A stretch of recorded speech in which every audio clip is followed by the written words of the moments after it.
Okay, we're going to cover the integration technique of trigonomic substitution. Trigonomic substitution lets us essentially transform some complicated looking integral that a lot of times has some square root component in it into an integral of trigonomic functions that are typically easier and more manageable to take an integral of. Now, we need to see in which cases we should use trigonomic substitution. And there's a couple of hints usually given within the problem to hint towards using trigonomic substitution.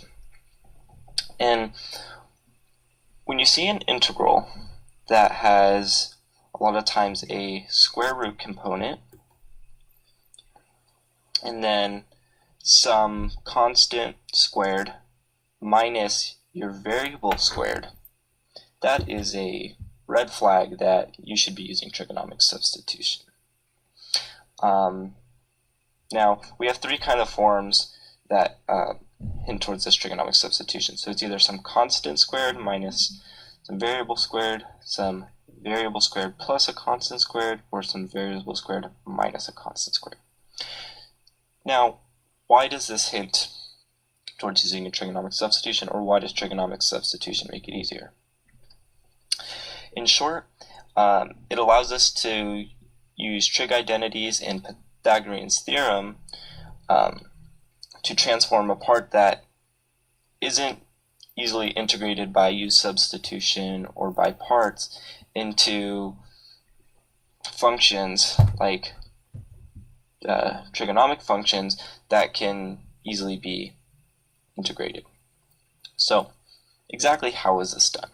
Well, what I'm going to do is I'm going to consider this first case. So, say we have an integral where we have some constant squared minus an x squared in it.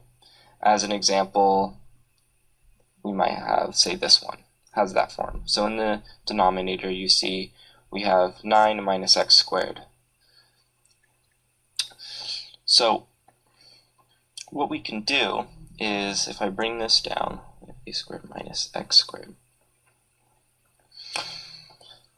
it would be nice if we could get rid of the square root by having this equal something squared, because then the square roots and the square would cancel,